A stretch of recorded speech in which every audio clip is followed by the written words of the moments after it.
Le discours le plus célèbre de Martin Luther King Jr., intitulé I Have a Dream, a été prononcé le 28 août 1963. Sur les marches du Lincoln Memorial, nous nous sommes plantant quelques libertés. Je suis heureux de m'unir à vous aujourd'hui pour participer à ce qui restera dans l'histoire comme la plus grande manifestation pour la liberté dans l'histoire de notre nation. Il y a un siècle de cela, un grand Américain, dans l'ombre symbolique duquel nous nous tenons aujourd'hui, signait la proclamation d'émancipation. Ce décret capital arriva comme un grand phare d'espérance pour des millions d'esclaves noirs qui avaient été brûlés au feu d'une injustice flétrissante. Il arriva comme une aube joyeuse pour terminer la longue nuit de leur captivité. Mais 100 ans plus tard, le noir n'est toujours pas libre. 100 ans plus tard, la vie du noir est toujours tristement entravée par les menottes de la ségrégation et les chaînes de la discrimination. 100 ans plus tard, le noir vit sur un îlot de pauvreté solitaire au milieu d'un vaste océan de prospérité matérielle.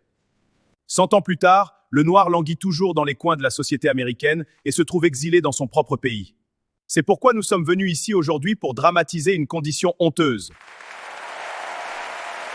En un sens, nous sommes venus à la capitale de notre nation pour encaisser un chèque.